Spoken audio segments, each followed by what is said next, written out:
Blood News Updates. Ako po si Cesar Soriano para ihatid ang nangungunang mga balita sa buong kapuluan ngayon. Idineklarang ligtas ang Silliman University sa Dumaguete City, Negros Oriental matapos ang mahigit 12 oras na security sweep kasunod ng bomb threat na natanggap ng universidad bandang 10:06 ng umaga noong July 6, Lunes. Agad na ipinatupad ang evacuation, isinara ang mga gate at isinailalim sa lockdown ng campus habang sinuyod ng mga operatiba ang mga gusaling tinukoy sa nagbabantang email.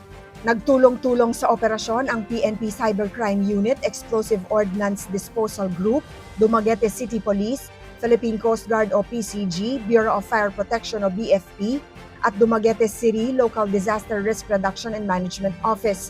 Matapos ang inspeksyon bandang 10:10 ng gabi, walang natagpo ang anumang pampasabog at tuluyang inalis ang lockdown. Gayunman, mananatili ang mahigpit na gate inspections at pinaigting na seguridad sa loob ng campus. Inanunsyo rin ng pamunuan na online ang lahat ng klase ngayong araw ng July 7, Martes, habang work from home ang mga empleyado, ngunit nakaantabay sa anumang pangangailangan. Patuloy namang hinihikayat ang publiko na agad iulat sa mga otoridad ang anumang kahina-hinalang aktibidad o bagay.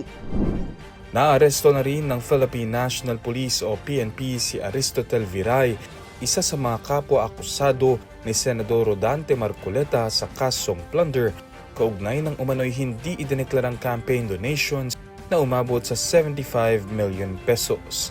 Dakong alas 6 ng gabi noong Hulyo 6 nang maaresto si Viray sa isang gasolinahan sa Boni Serrano Avenue sa Quezon City, saka dinala sa Camp Crame para sumailalim sa booking procedure. Dahil dito, hawak na ng otoridad ang lahat ng 4 na akusado sa kaso.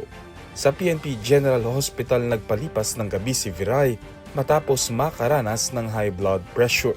Nauna nang naaresto si Marcoleta sa mismong Sandigan Bayan Lunes ng umaga, habang magkasabay namang inaresto sina dating kongresista Mike Defensor at negosyanteng si Joseph Espiritu sa kaparehong araw at naihatid na sa Quezon City Jail sa Payatas.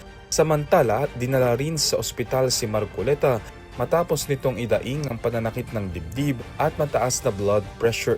Matapos ang serya ng medical examinations, ililipat ang senador sa Quezon City Jail. Nakatakda ang arraignment ng kanilang kaso sa Biyernes, Hulyo 10.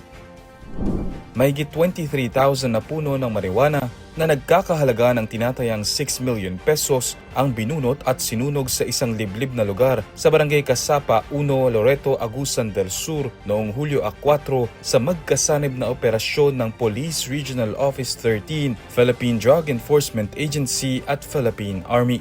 Ayon sa pulisya, natuklasan ang taniman na may lawak na humigit kumulang 16,000 metro kwadrado sa intelligence-driven operation.